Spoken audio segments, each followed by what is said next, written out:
जय हिंद मित्रांनो, आपला उपक्रम आहे गणितचे दररोज पोलीस भरतीला येऊन गेलेले 10 प्रश्न. आजचे 10 प्रश्न बघा. आता बघा, श्रीकांतने 20 डझन खेळणी प्रति डझन 375 रुपयांनी खरेदी केली.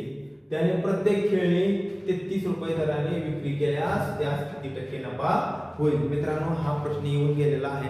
हा प्रश्न परीक्षेला यवतमाळ जिल्हा पोलीसला येऊन गेलेला आहे. बघा, आता 20 डझन म्हणजे किती? आता 1 डझन म्हणजे 12, तर 20 डझन म्हणजे 240 केळी खरेदी केली. किती रे? 240. आता बघा, प्रति डझन किती रुपये? म्हणजे 12 केळी 375 रुपयाला खरेदी केली. 12 केळी किती? 375 रुपयाला खरेदी केली. आणि मग आता 240 ची खरेदी किंमत मिळणार ना आपल्याला? काय मिळणार आपल्याला? खरेदी किंमत तिरकस गुणाकार करा. 240 गुणिले 375 गुणिले 12, बरोबर आहे का? तिरकस गुणाकार केल्यानंतर 300 भागिले 12, 12 एके 12, 12 गुणिले 24, 320. तर किती आले मित्रांनो? हे शून्य आहे असा. 5 गुणिले 10, आजच्या 1, 7 गुणिले 14 ने 15, आजचा 1, 3 गुणिले 6 ने 7. आणि तुमची खरेदी किंमत. आता आपल्याला विक्री किंमत काढावी लागेल. कशी काढणार मग? आता प्रति एक केळ 33 रुपयाला त्याने विकलंय म्हणजे टोटल केळी आहे आपली 240. आता एक केळ म्हणजे 33 रुपयाला विकलेला आहे. तर 240 केळी किती रुपयाला म्हणजे काय मिळणार आपल्याला? विक्री किंमत म्हणजे 240 गुणिले 33 बरोबर ही 0. आता बघा, 33 गुणिले 24, 4 त्रिक 12, 4 1, 4 त्रिक 12 ने 13, 0, 3 दुने 6, 3 दुने 6, ही 2, 6, 9, 7, 792 आणि हे 0 म्हणजे विक्री किंमत मित्रांनो आलेली आहे 7,920 रुपये. मग वजाबाकी करा म्हणजे निव्वळ नफा मिळाला. निव्वळ नफा मित्रांनो माझ्या अंदाज 420 रुपये. तर वजाबाकी करून बघू जरा. ठीक आहे, 7,920 वजा 7,500 बरोबर 420 रुपये त्याला मिळालेला आहे नफा. नफा हा खरेदी किमतीवरच होत असतो. आता खरेदी किंमत किती आहे मित्रांनो? 7,500. 7,500 वर त्याला मिळालेले आहेत 420 रुपये. तर आपल्याला टक्केवारीमध्ये म्हणलं 100ला किती? हा तिरकस गुणाकार करा. 100 गुणिले 420 भागिले 7,500. या 2 शून्याला हे 2 शून्य कट झालं. त्यानंतर 5 एके 5, 5 5 25, 5 8 40, 5 20, 44, 15 एके 15, 15 5 75, बोलला किती? 9 बोलून घेता 0, 15 सत्ती 90. एवढा टक्के नफा झालेला आहे. नफा किती मिळाला मित्रांनो? 5.6% तुमचा नफा मिळालेला आहे. तर ऑप्शन क्रमांक 3 हे तुमचं उत्तर आलेलं आहे. हे फायनल मेरिटचा क्वेश्चन आहे मित्रांनो. ह्याला जमला तुम्हाला 54 सेकंदात एवढं तुम्हाला प्रोसेस करायची आहे. नेक्स्ट क्वेश्चन मित्रांनो बघा. आता हा सुद्धा यवतमाळला येऊन गेलेला हा क्वेश्चन आहे. पी व क्यू च्या महिन्याचा सरासरी पगार आहे 5,050 रुपये आहे. क्यू व आर च्या पगाराचा सरासरी पगार आहे 6,250 रुपये आणि बी आर ए च्या महिन्याचा पगार आहे सरासरी 5,200 रुपये एवढा आहे. तर बी चा मासिक पगार किती? हा मित्रांनो किचकट प्रश्न आहे. आपण सोप्या पद्धतीने सोडवून देऊ. चला तर मित्रांनो, चॅनलला लाईक आणि सबस्क्राईब करत जावा आणि अजय सरांना मोटिवेट करा. चला, प्रश्न बोलला आहे पी क्यू. पी आणि क्यू या दोघांची सरासरी आहे 50 आणि क्यू आणि आर ची सरासरी आहे 6,250 आणि पी आणि आर ची सरासरी आहे 5,200. या सर्वांची काय करा मित्रांनो? तुम्ही बेरीज करून घ्या. आता बेरीज करा किती आले बघा? 0, 10, 1, 5 आणि 16. तर टोटल बेरीज आलेली आहे 16,500. किती जण आहेत मित्रांनो? 3 जण आहेत. कोण कोण 3 जण आहेत? पी क्यू आर म्हणून किती आहेत? 3 जण आहेत. भागिले 3 करा. 3 एके 3, 3 5 15, बोला की 3 5 15 आणि की 2 0. बरोबर आहे मित्रांनो. आता आपल्याला कोण काढायचा आहे? आपल्याला काढायचा आहे पी काढायचा आहे, पी काढायचा आहे, बरोबर आहे. पी काढायचा आहे म्हटल्यानंतर ह्या दोन्ही मध्ये पी नसणारा ऑप्शन कुठला आहे मित्रांनो, क्यू आणि आर. क्यू आणि आर आहे. तर क्यू आणि आर किती आहे, 6250. 6250 वजा 5500, बरोबर मित्रांनो. वजाबाकी आले आहे 750. आता दोघांची जोडी आहे म्हणून गुणिले 2, तर किती आले मित्रांनो, 1500. आता ही 1500 आलेला आहे, आपण जे भाग लावून केलेला आहे त्यातून वजा करा 1500. 1500 वजा केल्यानंतर तुमचं उत्तर आलेलं आहे 4000 रुपये. हे तुमचं फायनल उत्तर आलेलं आहे. चला ऑप्शन क्रमांक 3 हे तुमचं फायनल उत्तर आलेलं आहे. चला पुढील प्रश्न मित्रांनो.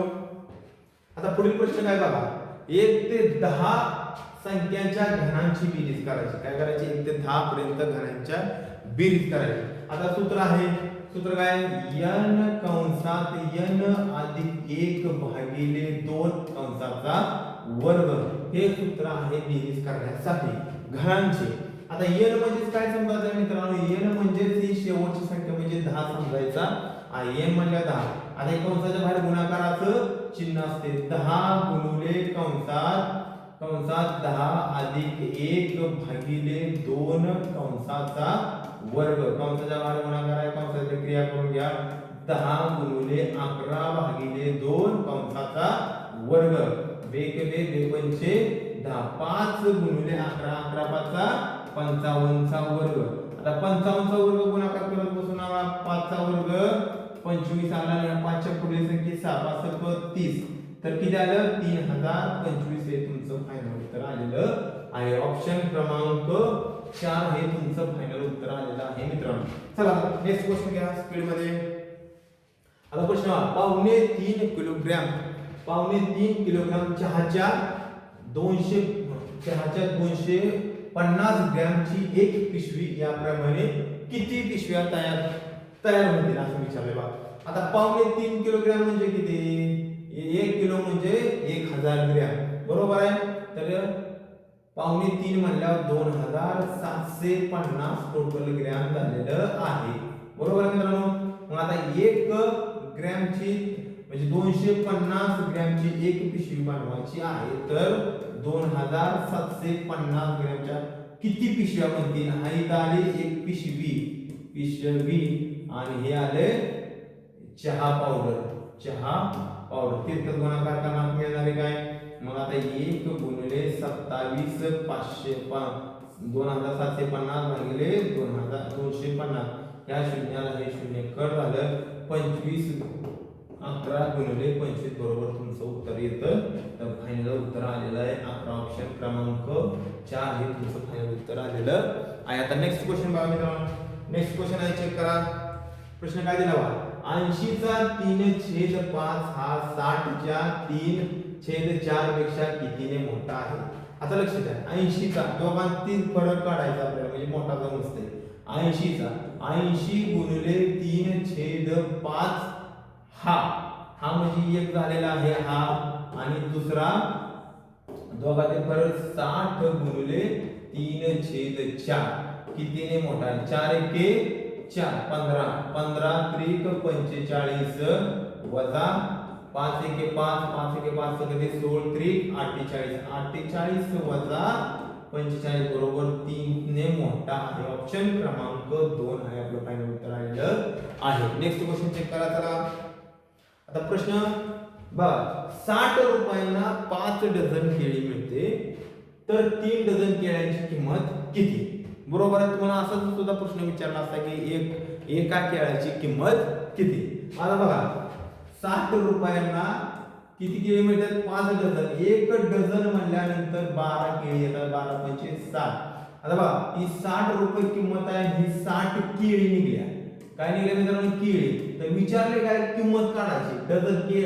आता 3 डझन म्हणल्यानंतर 3 गुणिले 12 बरोबर 12 त्रिक 36 केळी, बरोबर आहे ना. 36 केळ्यांची किंमत मला प्रश्नचिन्ह तिरकस गुणाकार करा. 60 गुणिले 36 भागिले 60. या 60 ला 60 कट झालेला आहे, बरोबर 36 रुपये किंमत आहे. हे तुमचं फायनल उत्तर आलेलं आहे. मित्रांनो समजून घ्या, प्रश्न 10च्या 10 लिहून घ्यायचा. हा जर पुन्हा रिपिटेशन झाला आणि परत जर आपल्याला परीक्षेत नाही जमला तर त्याच्यासारखं दुःख मोठं नाही. चला नेक्स्ट क्वेश्चन. आता नेक्स्ट क्वेश्चन बघा, पुढील कोणता अपूर्णांक 5 आणि 6 अपूर्णांकाच्या दरम्यान आहे? आता ऑप्शन क्रमांक 3 ह्याचं उत्तर आहे.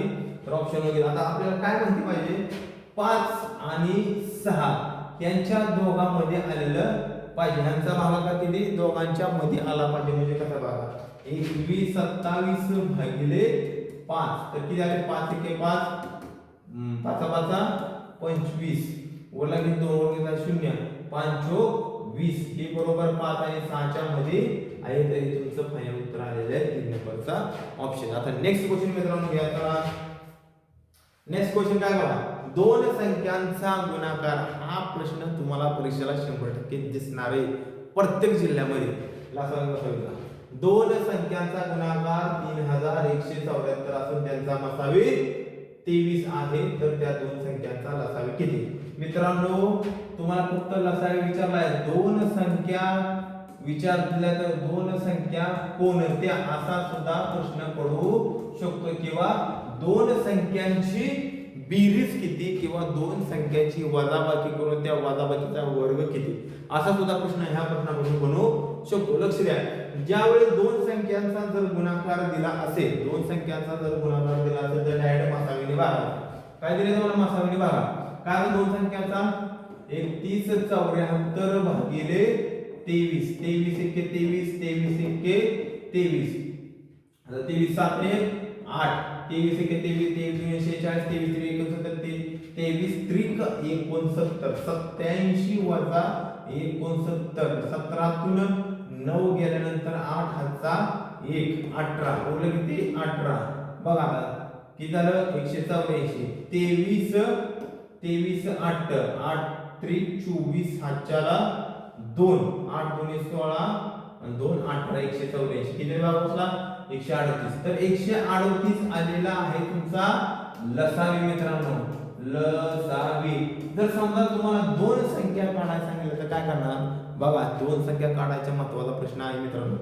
आता दोन संख्या काढण्यासाठी तुम्हाला लसावीला मसावीने भागावं लागते. काय लागते, लसावीला मसावीने भागायचे. म्हणजे 138 भागिले 23 भाग लागते का बघा, 23 23 70, 23 गुणिले 7 7 7 3 7 1 7 7 2 14 7 3 21 नाही 4 7 ने जात नाही, मला भाग जात नाही. समजा 6 ने 6 1 6 6 3 18, आजच्याला 1 6 2 12 13. कितीला भाग होता, 6चा भाग बसलेला आहे. आता ही 6 आलेले आहे बरोबर आहे, भाग लावून काय आले 6. त्या 6चं असामायिक अवयव पडायचं. काय पडायचं, असामायिक अवयव कसं पडणार, 3 2 2 त्रिक 6. काय झालं, 2 त्रिक 6. ही अवयव कसं पाडलं पाहिजे तर, की बाबा ह्या अवयवाला एकामेकाला कुठल्याही संख्येने भाग गेला नाही पाहिजे. बरोबर आहे. त्यानंतर आता ह्या अवयवांना तुम्ही गुणायचे मसावीने गुणा, ह्याला 2 ने गुणा, ह्याला 3 23 ने गुणा, 23 गुणिले 2. तर त्या दोन संख्या मिळणार. 23 दुने 46. मित्रांनो पहिली संख्या मिळालेली आहे आणि 23 त्रिक 69 ही दुसरी. तुम्हाला असा मी प्रश्न विचारू शकता की मोठी संख्या कोणती, तर मोठी संख्या आलेली आहे 69, लहान संख्या आलेली आहे 46. दोघांची बेरीज म्हणजे ह्याची बेरीज करून टाका, दोघांची दोन संख्येची वजाबाकी करून टाका, किंवा दोन संख्येची वजाबाकी करून त्या वजाबाकीचा वर्ग सुद्धा करू शकतो आपण.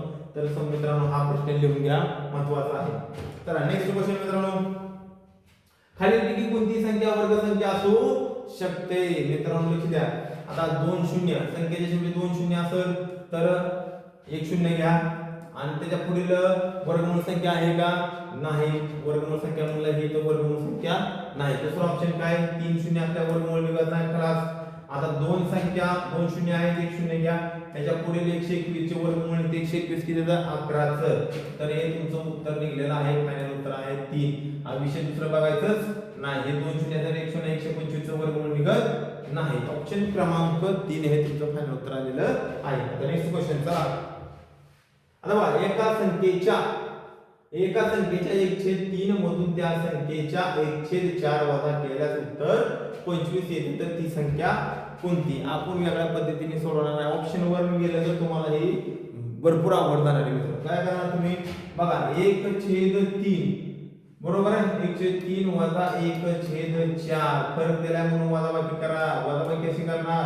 4 त्रिक 12 4 त्रिक 12 आणि 4 त्रिक 12 4 1 4 वजा 3 1 3 1/12 बरोबर आहे. 1 म्हणजे 25 तर 12 म्हणजे किती? हा तिरकस गुणाकार करा तर फायनल उत्तर आलेलं आहे तुमचं 300. ओके चला लिहून घ्या. हा सुद्धा एक प्रश्न आहे. चला नेक्स्ट क्वेश्चन घ्या. नेक्स्ट क्वेश्चन बघा. नेक्स्ट क्वेश्चन संपलेला आहे आपले 10 क्वेश्चन.